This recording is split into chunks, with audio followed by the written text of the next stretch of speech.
Greetings, legends and star pals. It's Lindsay Turner and Sarah Knoll with your June 2025 month ahead forecast. I can't fucking believe it. We're at the midpoint of the year. How is that possible? Sarah, hi. Hello. I know you're going through all the transitions right now. hmm hmm hmm Care to share how hmm things are going on your end? Whatever you want to be on the internet? Yeah. In my personal life, my child is turning 18 and graduating from high school. And so that is, it corresponds with Uranus opposition time of life. And I can feel also we're recording this ahead of June as we're awaiting the impending Saturn ingress into Aries. And I'm Yeah. thinking about just chapters of life changing really dramatically for me and just trying to keep up with structures of all kinds shifting. The Catholic Church, nations, and international agreements, like lots of shifting sands for us. Yes, so many. That's a big transition, my dear. So I'm excited for you. And also, it's a lot for the kiddo to become an adult kiddo. Yes. Wow. Big deal. Big deal. Big landmark for you both. Well, there's so, right. As you said, we have not quite hit Saturn into Aries. We're at the moment, we are less than a week away. This is what And we look like before. This is what we look before, like before. So we could look back and remember.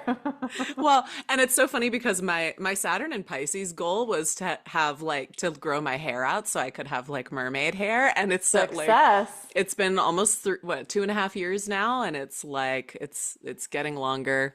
We The both grew our hair Turnium. out during this Saturn cycle, actually. Yeah, Yes, we I both have a wonder. lot longer femmier hair than we did when Saturn first went into Pisces. I wonder if we're just gonna start chopping once it gets into I wonder Aries. too. Snip, Masculine snip. feeling might take hold for Buzz us. it, buzz it. The last time I did that was 2015. I'll have to check out the astrology. But anyhow, for folks tuning in, we are going to be covering a number of events in June. I mean, we're definitely going to be talking about Saturn and Aries developments. That's going to be a huge deal because we're only going to be like a week into it. And then we're going to talk more specifically about the full moon in Sagittarius on June 11th, which I kind of like this moon. I'm kind of excited about this moon and the new moon in Cancer on the 25th.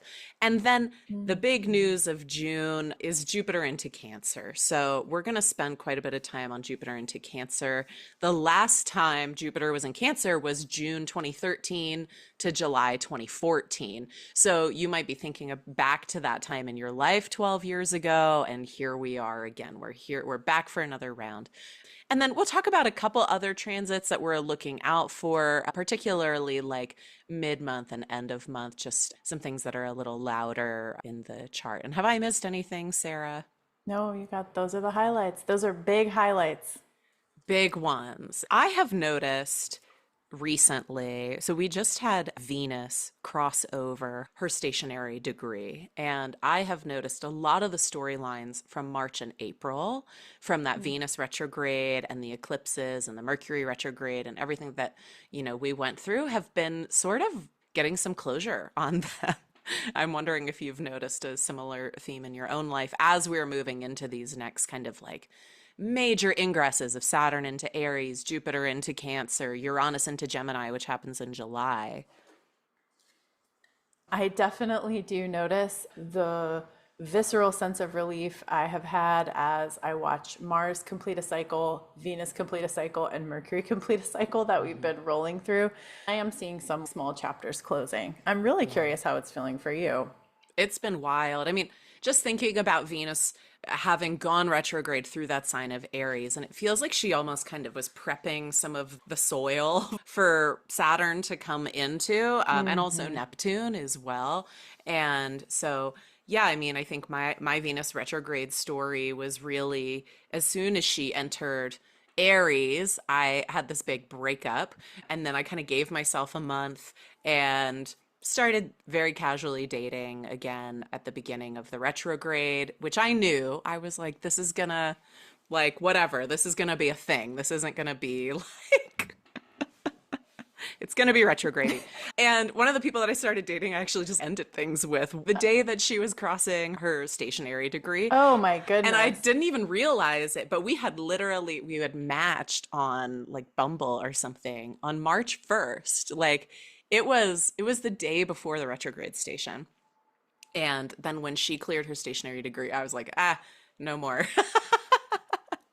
But then I had also at that time started seeing someone else, and that's going really well. And I was not expecting it at all. I was this is nice. But then the more that I got to know this person, the better and deeper it's been getting. And I'm like, this is great. So I'm experiencing my own sort of like internal shifting around how I approach relationships.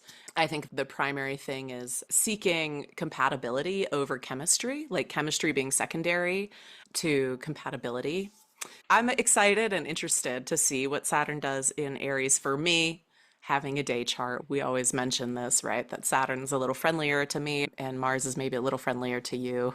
I love this compatibility chemistry, like getting a chance to practice a lesson. That feels like such a great use of a retrograde cycle. Mm. Okay, I think this is something I've learned about the way I'm connecting and the way I want to connect with people, and I want to get a little chance to practice. I'm going to call it the like Yeah. experiential learning. And yeah, I can see that a Venus retrograde cycle would be a particularly fruitful time for learning through living. Yeah, thank you. Yeah, and then also the anticipation of Saturn, who's the exaltation lord of Libra, right? Like let's remember that. Yes, moving into fall, but Yes. also moving into Aries. And as we, kind of discovered last time we were talking, we were like, oh, we can think of it in both ways. Saturn is in fall, Mm-hmm. but Saturn's also just in a new sign.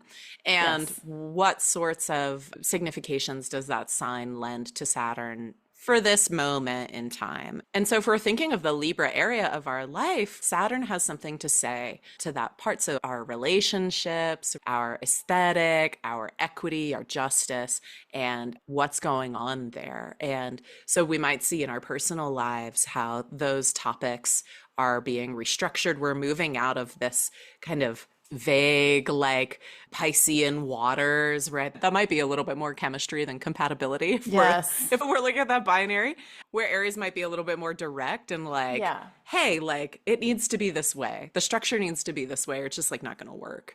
And that seems more compatibility for me. So that's one way Mm-hmm. to think about it.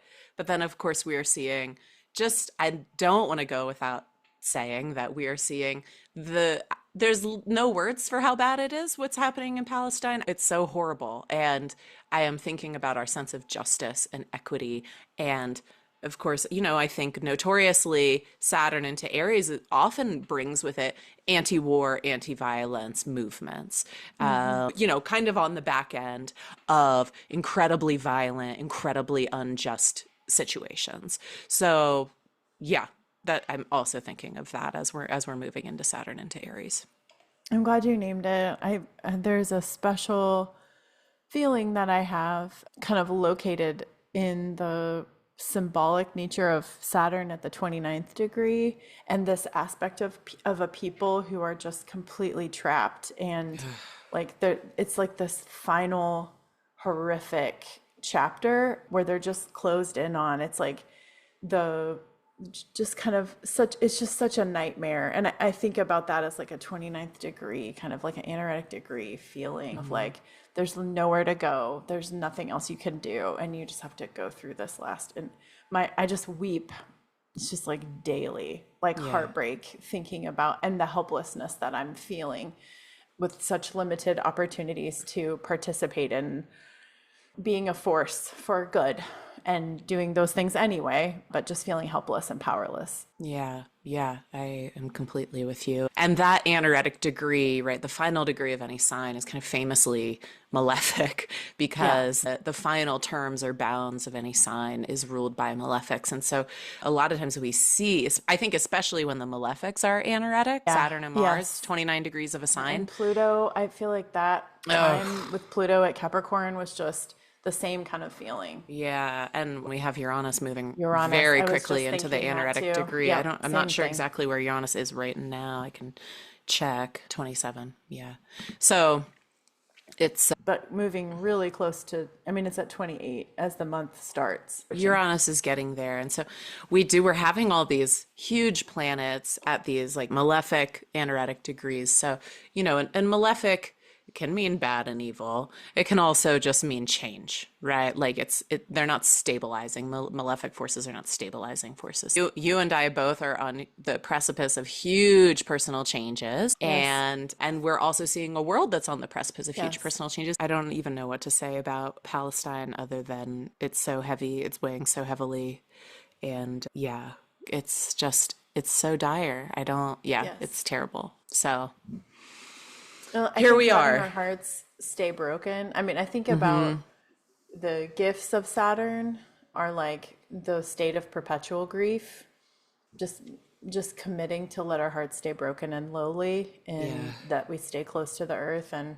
yeah. no matter what our leonine placements tell us, that the Lord of Darkness exists for a reason, to keep us really sober about the reality of the world that we are in. Yeah, and that the grief, as we've mentioned, is it's what we do when our needs aren't met, right? And Hmm. so we are having this like collective need to care for each other and for life. I mean, it's like the ultimate need to live, not being met.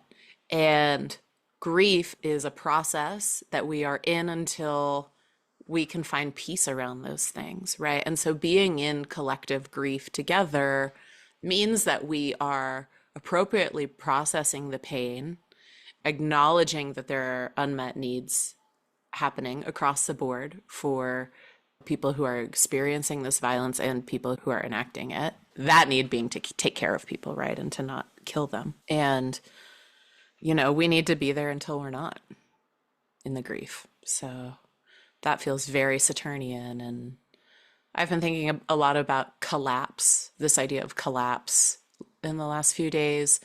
Saturn, which is structures, moving into the sign of its fall, which feels a Hmm. very like literal, like falling, collapsing of structures. And we need that. It's scary, it's dangerous, it's all these things. But I remember I did Feldenkrais for a few years a while ago, which is a somatic practice. Hmm. And I remember my teacher just being like, if you need to collapse, collapse. Like, if you need to, like, it serves a purpose. And I just thought, wow, I don't know. I've always carried that with me. So here we are. If we need to collapse, collapse. Yeah.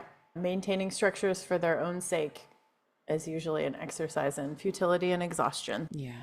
Sometimes a little collapse, like you said, is a signal that something needs to change. Yeah, exactly.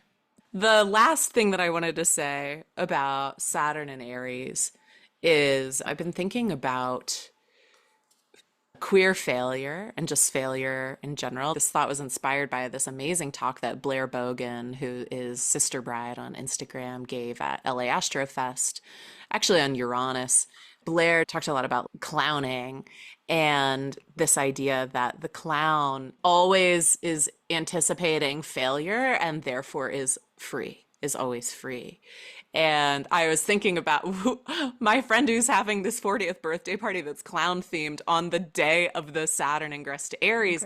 Congrats. And I finally was like, oh, that's it. It's the clown image, it's failure, right? And I think that fallen planets have something to say to queer failure, as does clowning, right? To this kind of like, well, I'm not going to live up to the norm. I'm not going to embody the norm. And Yes. if I try to embody the norm, it's going to hurt me, it's going to injure me. And so, what I need to do is lean into what it means to fail the norm. And that is like the essence of queer failure. That is the essence of clowning, right? Is like if we just lean into failing the norm, then the possibilities are endless for what we can be and what we can become.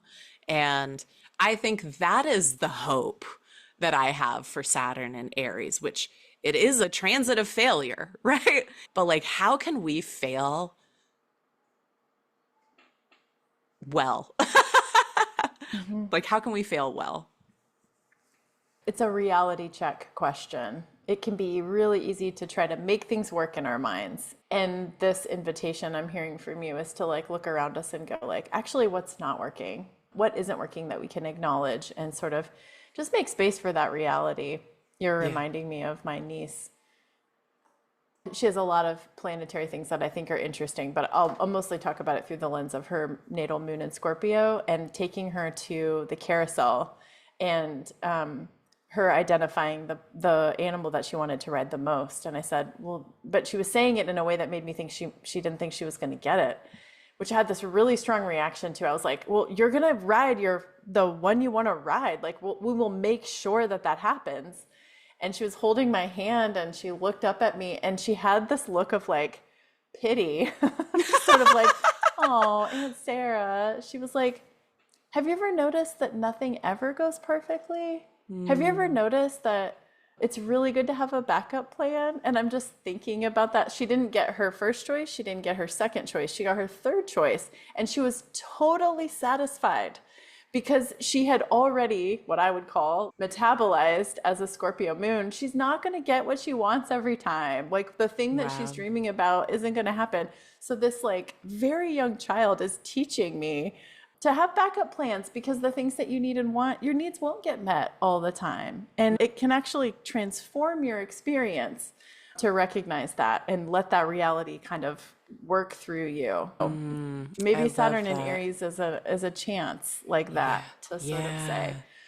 like, what if we don't have the tools we need to build? What if we don't have the longevity that we're looking for? I think Yeah. about Saturn and Aries as like a real challenge to longevity. Like, what if we just don't have the time? What if we don't have the longevity? For a lot of things, we don't. So, how will we make do? You It's know, giving this is, temporary structure.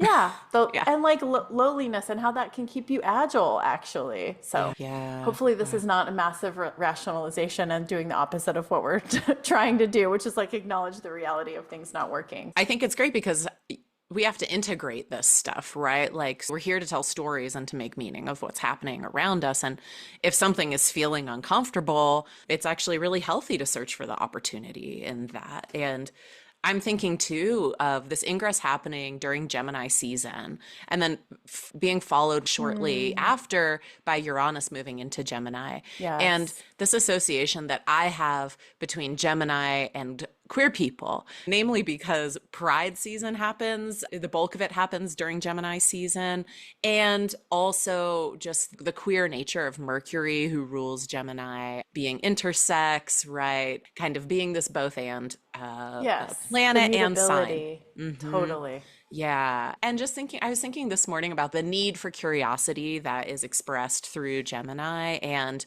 the ways in which queer people embody curiosity, and how I think the Uranus Saturn sextile that we're getting this year, which is underplayed but really rare, it doesn't happen that Hmm. often, it to me is this really interesting thing. Like, how can we get curious, how can we develop kind of new ways of thinking, new technologies through our curiosity that responds to the lack of stability, the changing of structures, the ephemerality of that quality of Saturn and Aries. And I really think that queer people and queer culture embodies this talking, this dialogue so well. I agree. I agree. Our queerness has taught us a lot about how to show up and survive and thrive in spaces that were not built for us. There's a Yeah. lot of wisdom born of a fallen place. Yeah. Yeah, absolutely. How do we fail well? How do we fail well here? So here we go. Buckle up. Here We're we failing go. well. By the time you see this, we will hopefully be failing well. Amazing. Wow. Well, shall we transition to, should we talk about the lunations or should we talk about Jupiter and Cancer first? What do you think? Well, let's see. Both of the lunations happen once Jupiter has made that ingress, so maybe it's helpful to start with that. Yeah, let's start there. Okay. So, June 9th, baby. We are there. June 9th, 2025 to June 30th, 2026. Finally, Jupiter enters the sign of its exaltation, Cancer. Anyone with Cancer placements has been fucking waiting. Come on. And I also kind of imagine anyone with Gemini placements is probably also like, I think that okay, too. we can move Yeah. along now. It's been a little much. Yeah, I'm like thinking about the way we've watched Venus moving back and forth between Pisces' exaltation and Aries' detriment, and thinking about this Jupiter transition as well. Like when planets move between signs right next to each other with radically different dignity, it's like a marked and noticeable shift, right? Any ingress is a shift, but you really feel when we're moving from like detriment to exaltation. It's amazing. Yeah, it's an amazing shift. Someone I know who has Gemini rising, who has been affected by the layoffs, the governmental Mm. layoffs, but it's been, and Jupiter's been moving through their ascendant, right? So it's been like, yes, you have a job. No, you don't. Yes, you have a job. No, you don't. Yes, you have a job. No, you don't, which feels very chaotic and sort of like a gift. And then it's not. And this Jupiter in exile, like, what's the information? Is it accurate? Does it reflect reality? It's a lot of both. I'm also thinking of someone that I know who Jupiter has been transiting their descendant. They're in their seventh house through Gemini. And it's been a lot of like, okay, I'm seeing this person and I'm seeing this person, but now I'm only seeing the one, but now that's back and now I'm seeing both. It's like a little much. It's so much for Jupiter to expand and multiply what's already a busy need for lots of options. And Gemini is like, it's out of control. It's out of control. Yeah. So Jupiter's so far from home in Gemini, across the way from Sag, right? It's moving into Cancer, where it exalts. This is sort of the most privileged place for Jupiter. And Cancer is the sign of the archetypal mother. It's the nurturer. It is ruled by the moon. It's the one who remembers, right? The one who reflects. And there is, I think I've heard, we're always talking about Austin Coppock, but he's got a lot of really good things to say. But that Jupiter in Cancer kind of lends itself to stability in the way that in its home signs of Pisces and Sag, it can be a little like, it can kind of like run out. Whereas Cancer, it just like has a little bit more consistency and stability. And that is one of the ways by which it exalts in this sign. I think about the moon and the moon's house as a place of natural and trustworthy limits. Like our humanity is limited. And so thinking about expansion efforts in places where natural limits are respected, that just feels like there's potential for like some pretty amazing things to happen. It makes the exaltation makes sense to me when I think about that. Yeah. And when we were preparing for this recording, we were talking about our own experiences the last time we had this transit, which was June 25th, 2013 to July 16th, 2014. If you can think back to that time in your life, for me, that was basically my second year of seminary. And just what was happening, like what was being nurtured in you was a theme that we really thought was strong for both of us, was looking back to seeing themes of nurturing others and being nurtured that ended up turning into something that was really stable and did have this kind of benefic longevity. Sarah, do you want to say a little bit about your own experience, like in your personal life with that transit last time? Sure. So thinking about it as Cancer and nurture, but also for me, my natal 12th house made a lot of things make sense for me. So we often associate the 12th house with hospitals, and I am a hospital chaplain, which means I'm kind of the front line, the EMT for emotional and spiritual needs that happen inside of hospitals. And so that transition was the transition I made from being in training to be that teacher and educator to being certified, having my certification complete. And I had an abundance of options in that very summer period, spring and approaching summer of that ingress. I had a lot of options for where to go to start the first kind of full-time job doing that teaching of emotional and spiritual nurture in hospital settings after I was a student. So I had an abundance of options. I had a lot of good fortune come my way in terms of that first step, and it's led to a lot of great opportunities, and I've stayed. I think that's what we were talking about too, is that the way that Jupiter can also stabilize, it can expand, but it can also stabilize. And I was thinking about I've come to Houston, a place I said I would never move to Texas, of course.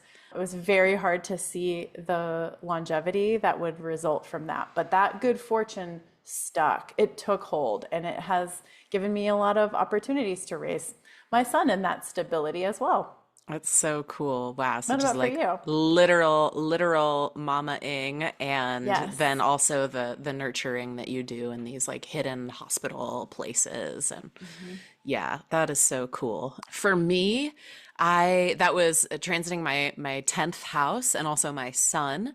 So my sun. And for me, this was an incredibly generative time in seminary where I had actually started studying in real earnest this text called the Acts of Paul and Thecla, which is an extra canonical text that is dated to around the time of the Gospels. And it was not included in the biblical canon for a number of reasons, but basically, it's a story of a young virgin who is trying to get Paul to baptize her, kind of chasing Paul around, trying to become a follower of Christ. And she has all these encounters along the way and ends up being sentenced to death in the Roman arena, where she's meant to die by the wild beasts. And um, one of the first animal that she has an encounter with is this lioness who ends up saving Thecla's life in the arena. That's the very broad Cliff's Notes of the story. It was a story that I had had a first person dream about. Like basically I had dreamt of having Thecla's experience before I had ever read it. And so it was this really spiritual thing for me to discover this text. And then, I studied it really deeply. I did my whole thesis project on it the following year. And it's funny because at that moment, I was going through some really major relational changes with my own mother, and that text brought me a lot of comfort because it has some really profound themes of mothering and like maternal betrayal in it. That was really profound for me.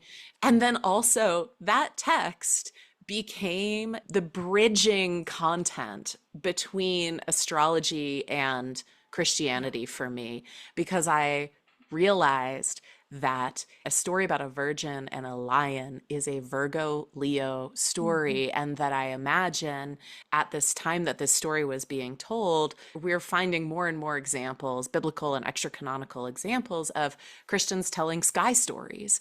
And so it just like, I realized that my draw to astrology and to Christianity actually made sense and really aligned with one another through this story. And so 12 years later, I have a life that story completely like empowered me in an interpersonal way in my own life, and then also has been the seed from which like my own business has sprung out of this 10th house expression of doing like religion and astrology and like self-empowerment work and liberation work all at the same time. So I don't know, it's It's kind of wild.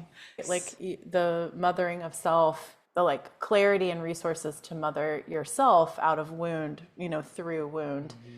And I also think about, I don't know how many years ago this is now, but coming to you for spiritual direction and sharing with you this dream that I was with this starving lion in the arena and I was trying to understand like what that was calling me to, and that being the nexus of our collaboration as well, and you offering Thecla as a way, as an anchor for me to sort of Yeah. start to make meaning, and how there's little lions on my altar reminding me about nurturing the lion within in my own leonine Oh. placements. That's the feeling that we kept having when we were talking about Jupiter and Cancer, is that like they're profound and kind of beautiful things, but what we don't realize at the time when the profound and beautiful thing happens is that it's about to take hold and have like major roots in our lives. So So I'm cool. excited for what this summer means for you individually, for me individually, but also just like for us collectively, like what beautiful things may be seeds of something about to take hold that we cannot even possibly imagine at this time.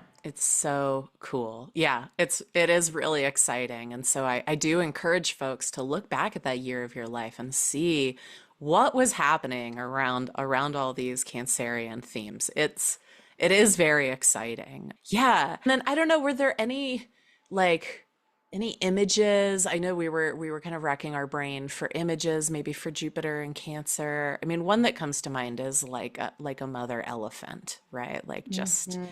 just like big, strong elephants remember everything. It's Yeah. amazing. They are really incredible animals, and I think that that's a real like Jupiter and Cancer image for sure. The earthquake that happened not too long ago in the San Diego area, I saw this incredible footage because it came through the zoo, obviously. And there was at least one, I think maybe just one baby elephant, and they were all in their exhibit. And all of the mother and grandmother elephants backed up into a circle around this baby, just automatically, like just feeling the Oh. rumble. They just reversed into and around this protective image, and they were kind of side to side to each other, but didn't even have to look at the baby behind them. They fall into formation. That feels like Jupiter and Cancer, like falling into steady formation around the things that Yeah. need nurture and protection. Oh, I love that. That's so healing. God, that's so sweet. It's Somebody so told me sweet. recently that when they studied elephants' brains, they were studying the parts of their brains that light up in different times, like they do for us. And that they're like the parts of our brains that light up when we see like puppies and kittens and baby animals, and we're like, oh, they're so cute. Those are the parts of elephants' brains that light up when they see us. Isn't that interesting? That they're like, oh, those they're so cute. Oh my God, I'm so late luteal right now. Me too. Me too. Yeah. Well, I That's so certainly sweet. am They about think to we're host. puppies. They think we're like puppies and kittens that were like really cute walking around. Yeah, it's certainly how I'm feeling right now, getting ready to host the descent and invasion of like all of my family and friends so that I can celebrate this like growing up, this like nurture milestone of my offspring. And I have this wild combination of feelings as I embark on this summer that he's having between graduating from high school and going into college. This launch pad is like this way huge chapter in terms of the nurturing aspect of life. That is incredible. And it's funny, I know a lot of people who are moving in the near future, and that also feels very like thinking about cancer and the home and Home. like the crab, like hermit crabs in their shells, and they like move shells when they grow and outgrow their home. And so yeah, I've heard from a lot of people, and I myself am moving the day after Jupiter moves into Cancer and resolving some like pretty uncomfortable home dynamics I've been having for the last several Hmm. years. So it's, yeah, I think that's also, yeah, themes of home is a really big deal too. And thinking about that topic of home in whatever house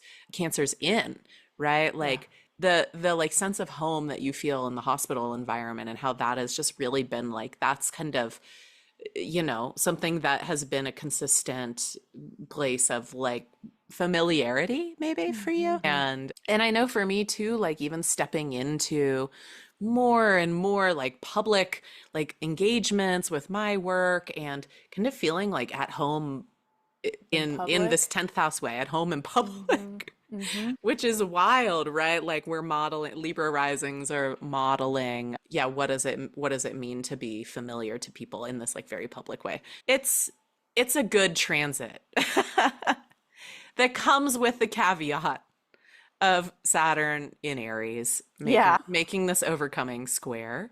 We took a look at the last time Jupiter was in Cancer, and Saturn was in Scorpio, if I recall correctly. Yeah, that's right. We did look at that. Yeah, another Mars ruled sign, but in this case, it was by trine to Jupiter in Cancer, and Jupiter was in the more powerful position, being earlier in the zodiac. So when we're looking at these aspects between planets, it can be really important to see who's in the superior position. Who's the top among the greater benefic and the greater malefic? Yes. And Yeah. so last time it was Jupiter. Jupiter was topping This is so funny. Saturn. This is so gay. Was topping Saturn, but this time Saturn is topping Jupiter. So it's a different dynamic for Very sure. different. Yeah. And so I think, but we've been in this square Yes. for the last couple of years, or the last year, with Jupiter and Gemini and receiving this overcoming square. So I think those themes, is that type of energy is going to keep happening, but now it's just translating into different areas of the life. And I'm thinking of this like in my own life, I had the Saturn Jupiter square in my sixth and my ninth. And I think that there was like a lot that I was sorting out between like my health and my routine and the stability of those things with Saturn in my sixth. And then also my sort of thinking and writing and philosophizing and astrology and getting that sort of all together in the last year with Jupiter in my ninth traveling.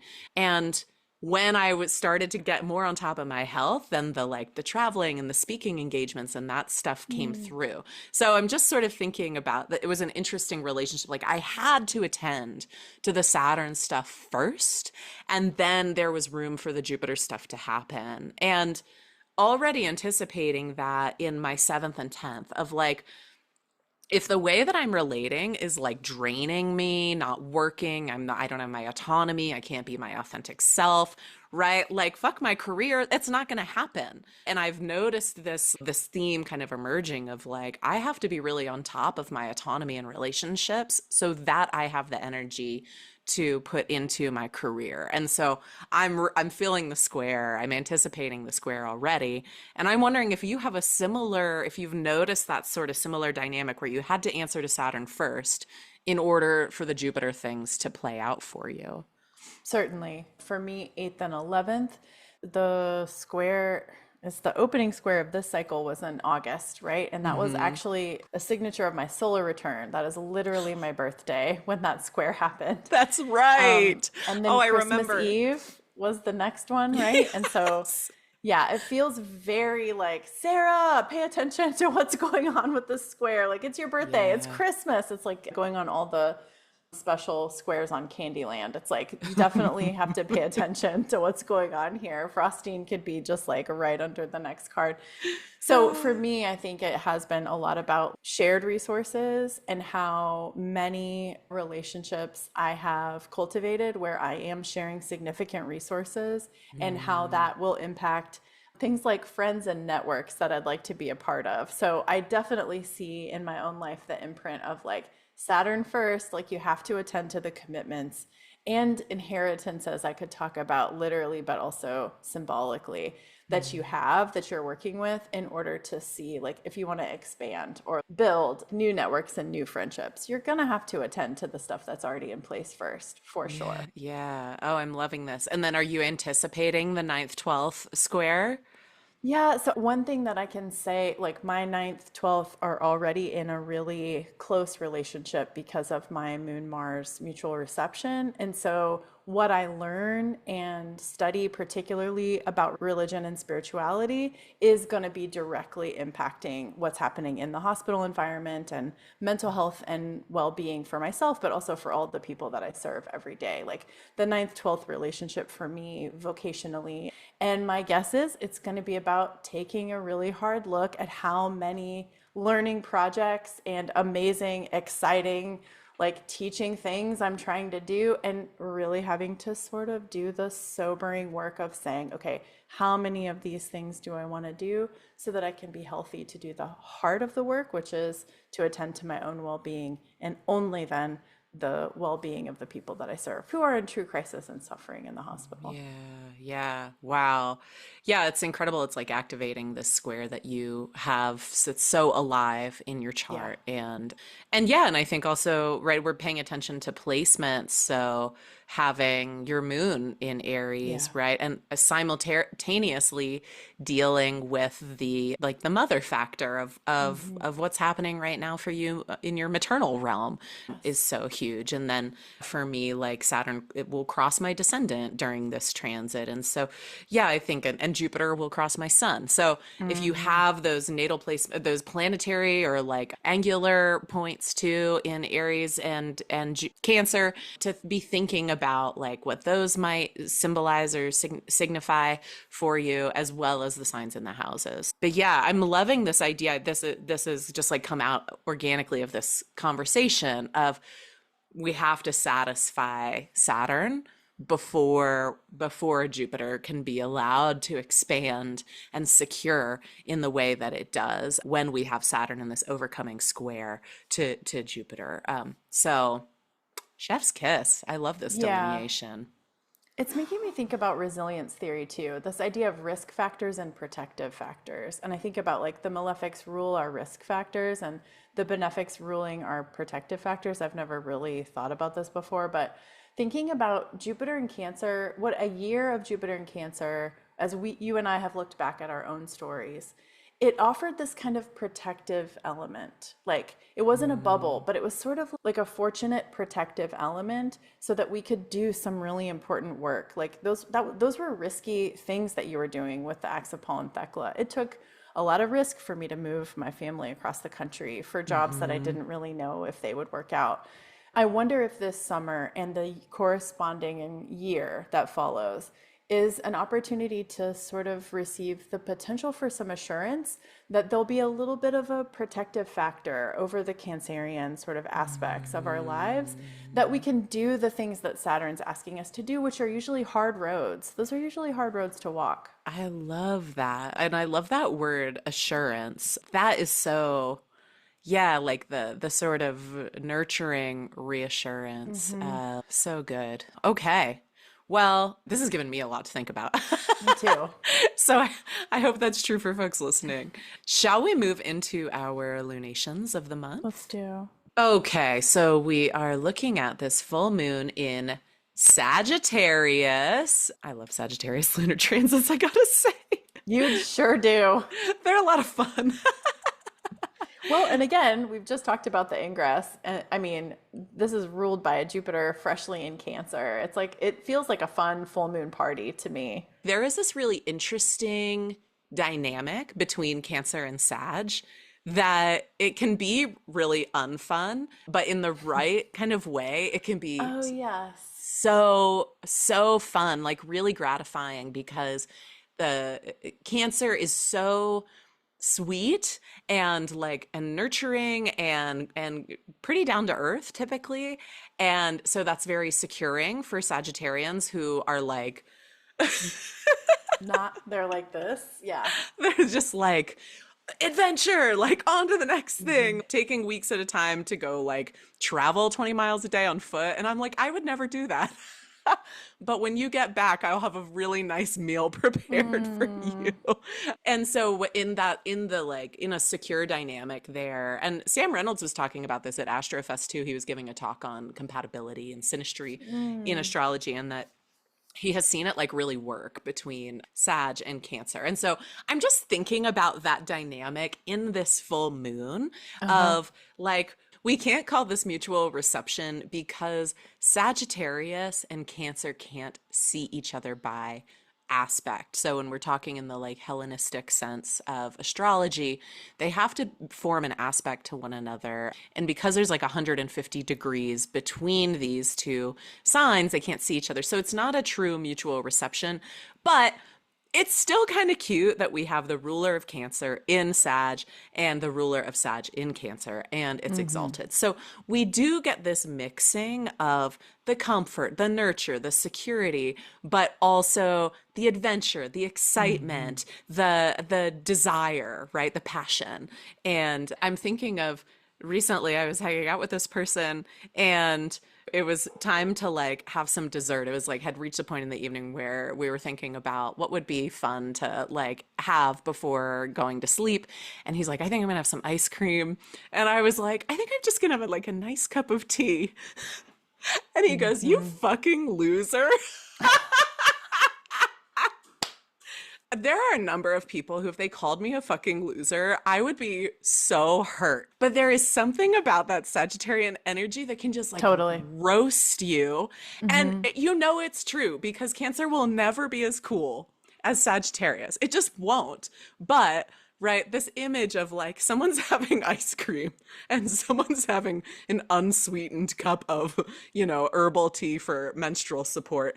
That dynamic, right? Of like, we can do both and we can exist Hmm. together and have a good time. And it can still, the vibe can be like really different, but still really fun. And I just think that that signature is so present in this full moon. And I personally love it. That's lovely. I'm glad you're taking the time. I mean, yeah, I'm glad you're taking the time to sort of watch the interplay between these two signs and the planets that rule them. I think that those things are exactly what lunations like this invite us to do. So, and Yeah. compatibility and mutual reception and all of that. So, lovely, Yeah, lovely, lovely. yeah. I'm thinking about Venus is in her own sign in this chart. She's finally fucking out of Aries, Yep. where she has been in and out of since February. I mean, Early February. And so it's like it's finally a little bit of a break for Venusians, for Taurus and Libra really to get a little bit of that juicy comfortable Venusian energy.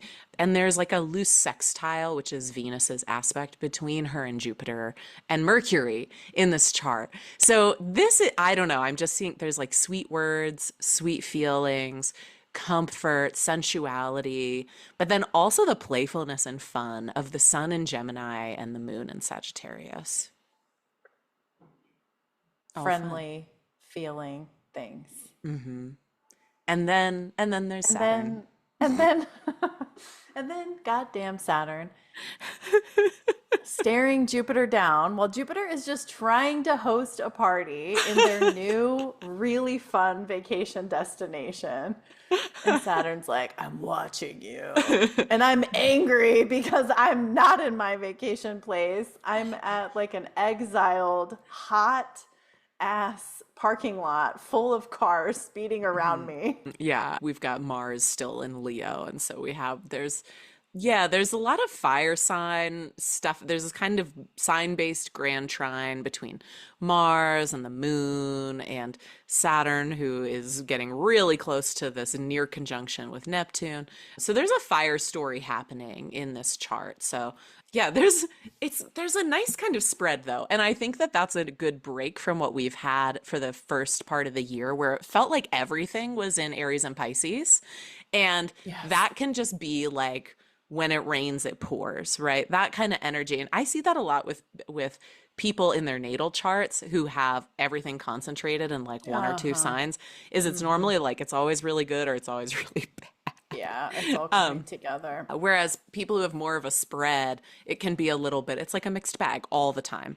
And so I think that's what this chart is signaling to me is like kind of a mixed bag, but some really good stuff is happening in this chart. So I feel excited about it. Yeah. Pluto freshly into Aquarius, making this like weird sextile with Saturn. There's some big changes, but maybe like a moment of excitement in the midst of the big changes. What do you think I, this is a it's good full moon for? I think it's a good full moon for pausing and saying, wow, look how many beautiful and lovely things that we have around us. Because the square it hasn't happened yet. And so, whatever that square, whatever the Jupiter Saturn square means for all of us and for us collectively, it hasn't totally come to fruition yet. And so, I don't really get from Saturn Jupiter square, I don't really get like a war image, but I did think of that Sinead O'Connor song where she is talking about having a drink before the war. Like it does feel like Mm, we kind of have a quick picnic before we get ready for whatever we have to like kind of brace ourselves for. So it's like something yeah. lovely before we like batten down the hatches is sort of the feeling that I have. As Jupiter is like moving and it's like applying to this very tight square with Saturn, which happens later in the month if I'm remembering correctly. So, yeah, it's a moment of eat, drink, be merry Yeah, moment. Have fun under this full yeah. moon. I encourage it. Hard times require furious dancing. I was doing a little reflecting on Saturn Jupiter square as a square.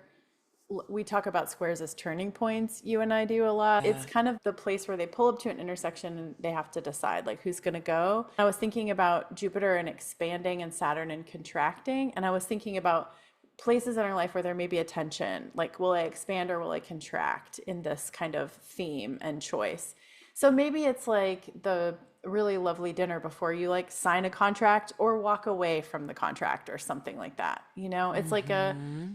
a moment of frivolity or enjoyment before you do something kind of make a serious decision. Maybe less, Yeah. maybe more like that than war or like a battle or something like that. Yeah. Yeah. We also have a Mars, an applying Mars Uranus square here. So Uh-huh. that this chart is definitely marked by these two squares, the like the Jupiter Saturn Neptune square, but then also the Mars Uranus square, which will Yeah. complete like shortly after this moon. So there's tension building. I think that Yeah. that's really right. Like the tension is the squares aren't separating, they're applying. And They're so applying. the Exactly. change is coming. The change is Yeah. coming. And where the Jupiter and Saturn square might be a little more stable in a way, right? Because they're these like greater planets that move a little more slowly. So it might feel like these kind of tensions that might be a little more ongoing thematically for folks. The Mars Uranus square is like this is like Yeah. events, right? This is like something happens in a moment because of the way that Mars can kind of strike and the way that Uranus kind of explodes or upends. Hmm. So I do think that it's possible under this full moon that we'll see like an event that kind of speaks to the Jupiter Saturn square. Yes. Big one. I think this is going to be a big moon. Yeah.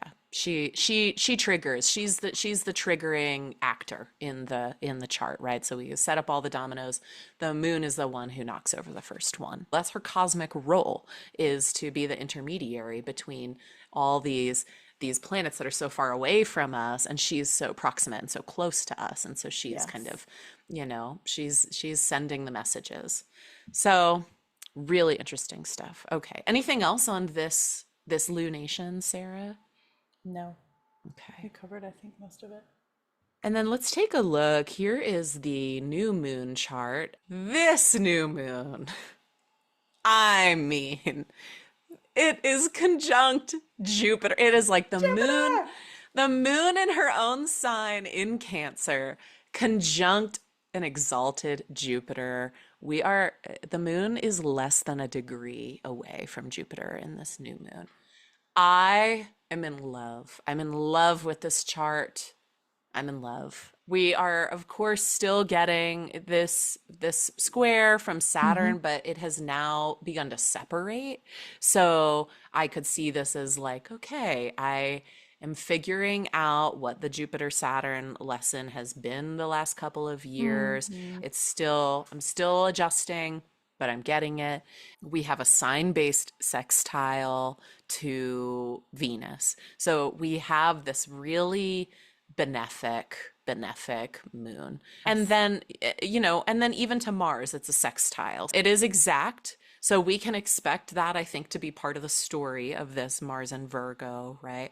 But I don't know, this Hmm. might look like what sorts of specific actions do I need to take in order to integrate the new lessons of the Jupiter Saturn square that we've been through, right? Like, I think of Virgo and Cancer as being sextile to one another in a way that really facilitates growth and nurture and remembrance and planning, right? Remembering, like looking to the past while also looking to the future. I don't know. What do you think about this sign based sextile between the two? Yeah, it definitely is a resource management sextile. It's We're in it. like keeping watch over what we have and being careful perhaps about that. That Mm-hmm. feels like a really important way of like thriving in this world, the relationship Mm-hmm. between those two signs. Yeah, I love that. And we have Mercury is in Cancer as well. So it's co-present. It's not conjunct this new moon, but still co-present. There is just a sweetness here, an undeniable sweetness to this chart that I just love. And yeah, I hope that it can indicate those feelings for the whole world and some sort of new beginning, that we are able to usher in. And Mhm. I also, when I think of Cancer, I think of the Thema Mundi, which is also Mhm. known as the birth chart of God. And that chart has Cancer rising in it, right? This is a chart, a theoretical chart that is the basis for Hellenistic traditional astrology. And there is just something about all this Cancer action that really speaks to me of the divine and the innate desire to care for each other and to remember each other. And Like a birth signature, you know? mhm, And I think of a new moon in Cancer as like the ultimate new beginning of the beginning, right? It's just mhm. like a callback to like, what were you made of when you were first made? Like, what are your roots and what do you want to grow from that like bedrock place of where you come from? It's so beautiful. When I look at this chart, I think I can almost smell like a newborn baby's like head, like that fresh baby smell that's so distinctive, right? It's like, I don't know, it's this olfactory kind of like it's so sweet. Yeah. Great chart for endeavoring on something new in the Cancer area of your chart in the house that holds Cancer. So, yeah, if it's something like I just want to start this new offering or a new practice, like a new spiritual practice, or make a relationship official, or I don't know. It's sweet. And I also see the potential for attending to your own needs here too. Mm, Like, I think rest might come a little easier for some of us than it usually does under this new moon. I hope So, if so. I always think of like an election to start a new endeavor, like my Aries moon is automatically like, sweet, what 10 things can we? And I also see when I look at this chart, like this might also bring you like the best nap you've ever had, and that too is a gift. Like that's an incredible gift. So Mm-hmm. yeah. So Yeah. plan or fall asleep planning or something. Dream, like dreaming maybe feels like something that Yeah. could happen in a really rich way here. Yeah. Just fat napping. I love that. And Yeah. that could, I think resting, it would be if someone started resting under this, a, a, a Yeah. rest practice. I think all of us need to have better rest practices, right? So, yeah, that's really great. Writing that down actually. And with Jupiter moving out of Gemini, which has been for me chaotic and not super restful because it is this sort of like pay attention to this, pay attention to this. It's on, Uh-huh, it's uh-huh. off, like it's up, it's down, it's left, it's right, it's real, it's fake. Like it's so crazy. And now Jupiter's like, you know what? Do what you need, baby. That's practically awesome. Love Yeah, it. I'm really excited. I mean, I know in my own work, I'm moving into a lot more like framing astrology through needs. And so, yeah, Cancer really is the sign that like attunes Mm-hmm. us to needs and says like, hey, like you you have a need to nurture and to be nurtured. And that means that your needs are addressed and you address others' needs. And the moon is this like amazing messenger that is it's always telling us what are the needs that need to be addressed. That's like what the emotions signal, that's what the moon signals. So, yeah, really tuning in under this new moon to like, what need do I have that it is well past time to have it met? Yeah. And how can I have a strategy to have that need met? And I think for a Oh, lot of us, it might also be like allowing other people to meet our needs, which is yeah. so vulnerable. Like, what does it mean to let someone take care of you? I think especially for the femmes in the room, women, like people socialized as girls, this question of like, especially with Saturn and Aries and like structures falling, I think a lot of us are so well attuned to how to take care of other people Yeah. and not so great at accepting care. So that might be a really interesting practice to initiate under this Oh, moon. I love this. Coming to the end of June, just making a note to ask yourself, what is an unmet need, a chronically unmet need that I can devote some commitment to? Because Jupiter is right there to help that stabilizing, help it take root and take hold. I love that. Yes. It's a great invitation. Ugh, so empowering, so empowering. All right. Well, we have a couple transits to watch for this month. We've mentioned many of them. We talked about Mars square Uranus. That is happening June 15th at 28 degrees of Leo Taurus. Yes, I'm just thinking about if anything was activated during that Venus retrograde back in 2023, that summer, it stationed, I'm fairly certain, maybe you can double check this for me, Sarah, but it stationed in late Leo, and there may be some sort of breakthrough around that story if there's anything that has been unresolved since that Venus retrograde at this point, sudden changes, right? Mars Uranus is volatile, so I don't think it's necessarily bad, but it's volatile. So it could be like, oh, this was the upset I needed because it just like shook this thing into place, or it shook this thing out of place, or it was disruptive. Yeah. Yeah, 28 Leo. Okay. So that's a hot spot. So Venus stationed retrograde at 28 degrees Leo in the summer of 2023, It July does sound right. 22nd. July 22nd. So Wasn't that also the Mars Saturn opposition? let's just pull up the chart. Yeah. It was Oh, Barbieheimer. it was Barbenheimer. Yeah. Yeah. Yeah. Wow. Yep, July 22nd. Mars is in Virgo and Saturn is in Pisces at 6 degrees. Oh. Yes. And Yes. Venus is at 28 degrees of Leo. Yes. Oh, and we had a Sun Pluto opposition. Yes, we did. We had a That was a Sun crazy Pluto time. Mars Saturn opposition. Yes. That That's was when I a got my really car back after 4 months.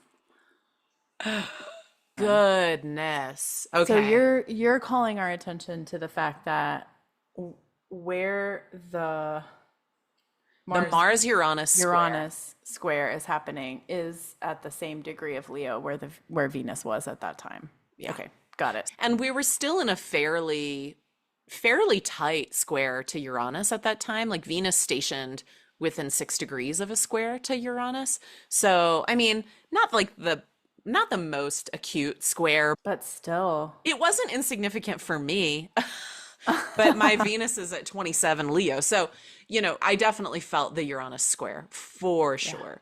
And yeah, so I'm just thinking like, yeah, what is that going to look like with Mars hitting that same point if you have significant placements in that area of the chart? Like, this may not matter that much if you don't have late Leo or late Taurus stuff, or late Aquarius or late Scorpio, right? The fixed signs. But it's it is interesting. I just always notice when, like, it's like a trigger point, right? It's gonna, whenever we have a transit to a point that was significant, like within the last couple of years, that story may get kind of called up again. And Mm. what does that mean? What does that look like this time? So, I mean, it's a little in the weeds, but I'm just noticing like 28, it's to the degree. So it's like when things hit eclipse points and stuff, it's almost always a Mm-hmm. trigger. Mm-hmm. So, And just for super fun knowledge, I had recalled that our current president has Mars at 26 Leo and the MC at 24 Taurus. So just in case that well, might and be a that important moment. his midheaven was Uranus was on his midheaven when he got SOHT in the ear, Yeah, right? right. So this may be another some development there. Some I wouldn't development, be I wouldn't be surprised if something malefic happens around this for him as well. which we have. Yeah, we'll just leave that there. I don't know. It's so quiet.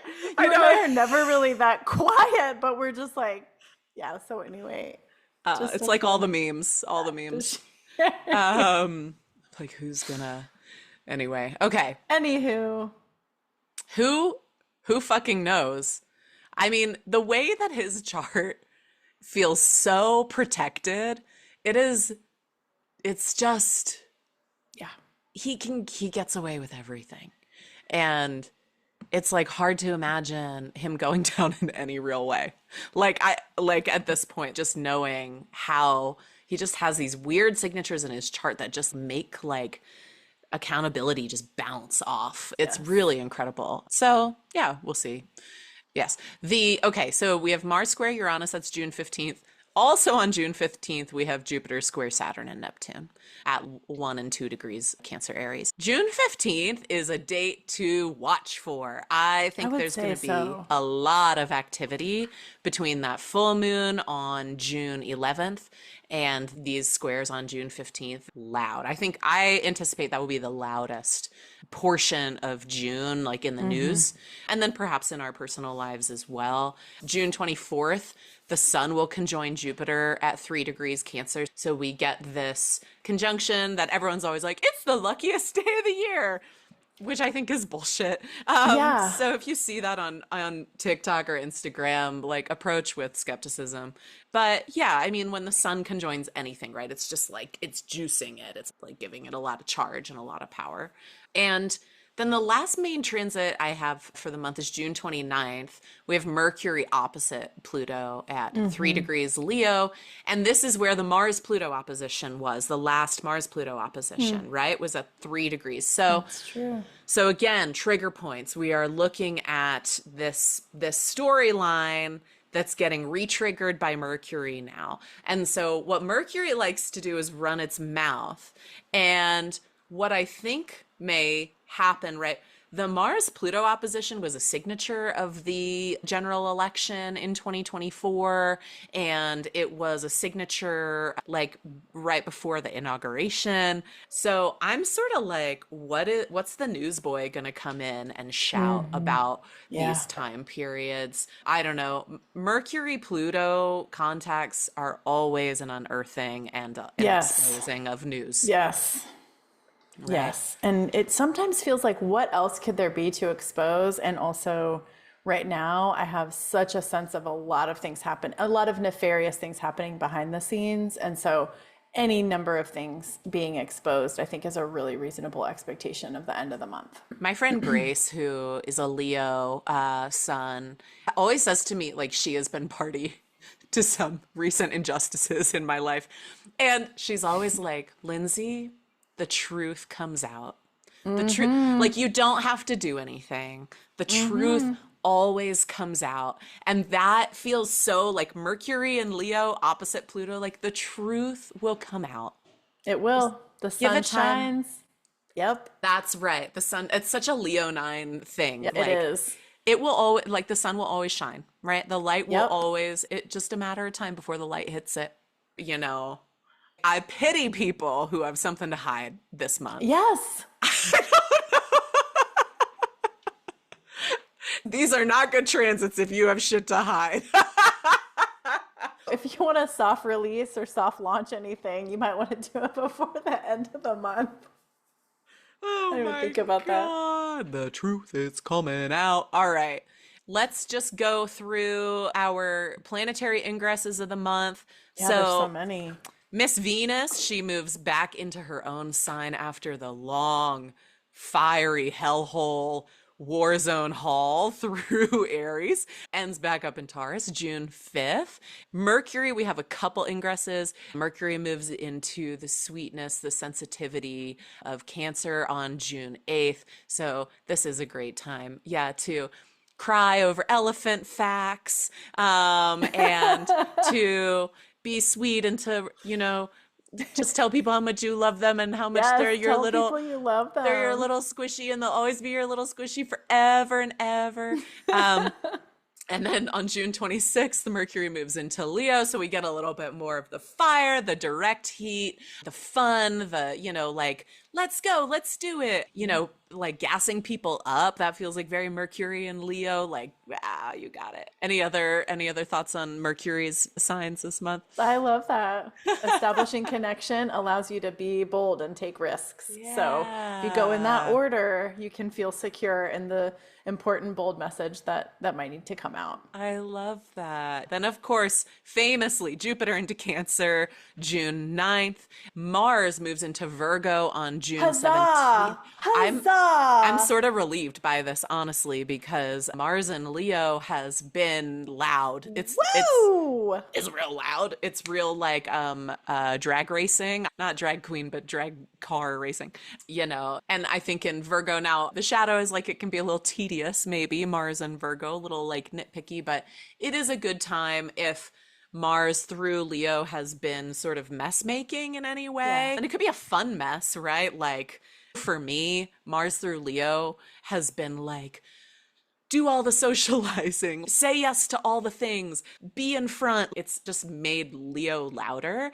And I think in Virgo, it's like, okay, now dial it back, clean up your desk, Hmm. because it's a fucking disaster. Like, literally, I'm glad no one can see it because there's like shit everywhere on my desk. And it's so, like, when goes into Virgo, it's going to be such a different story for me. I'm going to be like at home cleaning. But yeah, what are your thoughts on Mars out of Leo and into Virgo? I mean, it's just been a saga, the Leo Cancer Martial journey. And for me, leaving the retrograde station point is one sigh of relief, but really just like leaving the sign altogether is this whole other one. Like, okay, I'm on a different road, I'm in a different dwelling, like, and I like the idea of like maybe doing some accounting while Mm, Mars is in Virgo of like everything that took place, you know, lots of yeah. like hot irritation and disturbance domestically that Mars brought to the Leo and Cancer areas of our lives. Like, ooh, it just feels good to like balance our checkbooks at the end of all of that. Like it does, it Mhm. feels good. Like fill out your calendar, like all of that stuff. Let's do that stuff. Yeah, it's a great organizing time. I think if you need to get some shit in order, this is a great transit. And Virgo, I think, speaks to our need for order, really. Like, and for organization, right? If we can't think of things in categories and patterns and, you know, connections that flow, like you just lose your mind, really. So Virgo keeps us grounded and says everything has a place, everything in its place. Mars should give a lot of vim and vigor to that part of the chart. And for the first time in a minute, not opposite Saturn in Pisces when it's in Virgo. So that's also kind of nice to rediscover what Mars in Virgo is about without having to be in the oppositional relationship with Saturn, which is Yeah. also in parentheses a reminder that Mars in Libra, one of my least favorite transits in the entire zodiac, is now going to be opposite Saturn. So just giving myself a little visceral preview of that Brace. opposition. Yeah, we're bracing. Yeah, wow. We don't get to avoid that second opposition because of the retrograde cycle. Hmm. Lucky us. Sun moves into Cancer on June 20th, the summer solstice. And of course, we've talked a lot about Cancer today, so we just refer back to all of those juicy, sweet, nurturing, protective, maybe also a little too patriotic. I didn't think about that. Yeah. It's A it, Jupiter Kazemi. God, I forgot to mention too, 9/11 happened under Jupiter in Cancer, which is really, right, 2001, 24 years ago. Yeah. Interesting kind of homeland and patriotism and zeal, I think is going to be the one of Wow. the Yeah. underbellies of Uh-huh. Jupiter in Cancer. I'm glad you're mentioning that. Yeah, kind of wild. And those are our ingresses this month. Also, honorable mention to Mercury moves into its shadow on June 29th. Oh my God. When I saw that, I was like, are you fucking kidding me right now? I swear we just finished up a retrograde cycle. I think Mercury through these fire signs for me has just felt loud. It has felt really loud. So, Yeah. So yeah, we're going to be getting introduced to our Mercury retrograde in Leo story at the end of the month. So, Zen, your moment of Zen. So good. We are in Pentecost season. We are in Pride month. I always think about this month as being really marked by Mercury and the Holy Spirit. And yeah, just this like zing, like the messages just coming through. I think my at the risk of being like too brief, but my sort of spiritual thoughts for this month are to be open to the messages, to just be open to the messages that you receive that feel particularly divine, and to remember that queer people are fucking divine, and we are channels of the divine, and our curiosity and our willingness to fail in order to be free is so sacred, and it's one of the most beautiful and amazing parts of being queer to me. That's how I feel about that. And I'm wondering if you have any thoughts too, Sarah, on Pentecost season and Pride and the overlapping. I had not thought about Pentecost. We always talk about it in terms of Mercury and in terms of Gemini. And I really like thinking about Jupiter in Cancer as another lens that we can use, that like this expanding energy came into this room and it took hold. It makes me think about the way that they thought when the Holy Spirit came in Pentecost, it came down in one of the kind of expressions of the way the Holy Spirit descended on people was these like tongues of flame, and also Yes. the speaking of different languages but understanding each other. And the reaction to that was an accusation of drunkenness in the morning.